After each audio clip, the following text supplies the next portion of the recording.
I'm speaking to you from deep down here in the dungeon.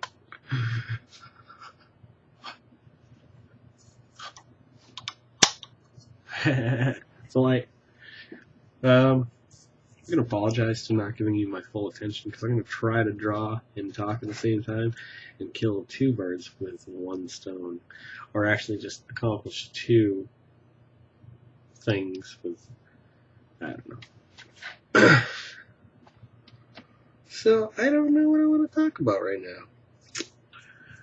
I haven't really had a lot of time to think about what I'm going to talk about. I'm going to talk about Minecraft, just briefly. It's a fun game. I didn't give it credit for a long, long time. And then I found a receipt. I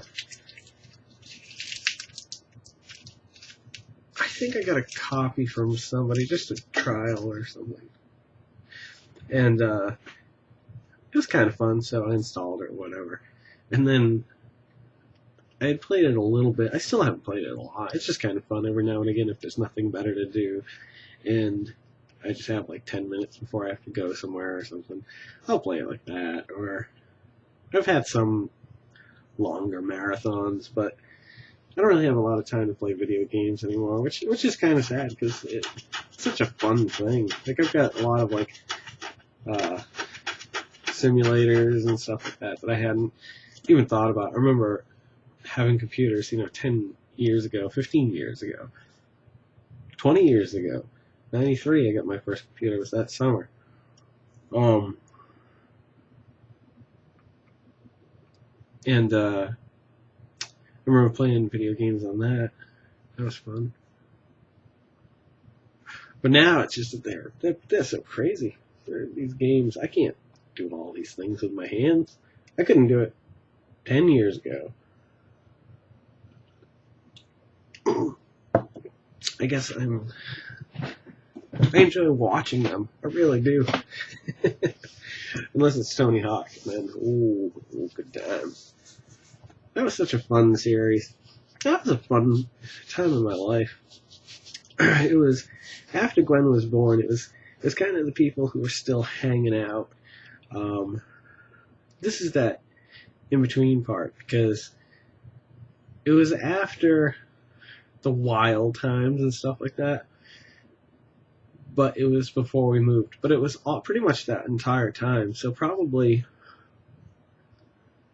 99, I'd say, through 2004 when we left. I mean, maybe a year before that, 2003.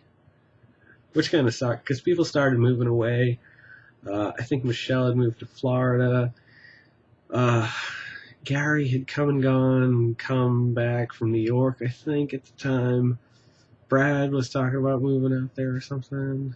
No, he was still there when I left. He'd gone to school in New York, but I think that was while I was still there. Yeah. It was so fun. Those times, those days were, it was kind of like the D&D crew towards the end, like Brad, Jess, Corey, Brian, Sarah sometimes would hang out. Artie didn't play so much towards the end, but it was fun just hanging out with those people. Every Thursday night was breakfast night. Oh my God, we eat so much breakfast too. We were going once to Stop and Shop in Rainham. I'm going to go right to hell for this because a lot of you might end up just shutting this down after you hear the story. But breakfast night. A lot of times I'd leave from Avon, Mass, when I was working at Jordan's, and I'd either come straight home, or occasionally I think I'd pick up Jess and would meet Brad at Stop and Shop, usually in Rainham. And there was one teller or one checkout person that wasn't dealing with a full deck of cards. That's the nicest way I can say it without being rude, because they were probably a wonderful person, I guess, but like they had something going on with her speech impediment and stuff like that. And we used to we didn't make fun of the person to their face. God, I would never do that. That's so rude and horrible. But it was just as bad probably behind closed doors. But I remember one night, I think I had gotten Jess and Corey or someone and gone Stop and Shop. And me and Brad had met there so many times, gotten breakfast and gone home and cooked it that this girl started referring to Brad as my partner, or as my partner, as she would say. That's terrible. See, that's why I'm going right to hell. And I apologize to everyone. But that's how it was said. And if I didn't say it the way she said it to me, it just wouldn't do it justice. I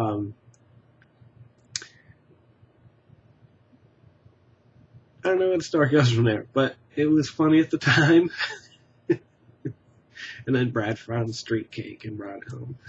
But we'd do like Corey and me and Brad were there. If it was all three of us and then Jess and Carol, we'd do a full dozen eggs, 12 sausage, like 12 hash brown patties. It was just obscene. Sometimes French toast with deep fry French toast. My counter looked so bad by the time we left Massachusetts from all oil that had boiled over from the deep fryer. Oh, it was awesome though. Thursday nights.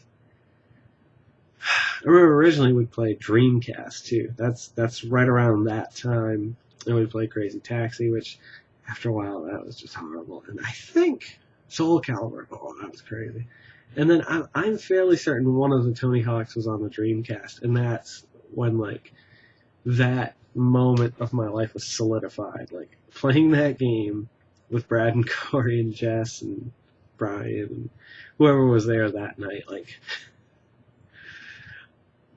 I'm surprised Gwen doesn't have the most foul mouth on earth. She probably does when she leaves here, but like, oh, the things, the horrible racist and just not intentionally racist, just, at the time it was just the way somebody would say something or whatever. Actually, in hindsight, there's really no excuse for it, so I apologize.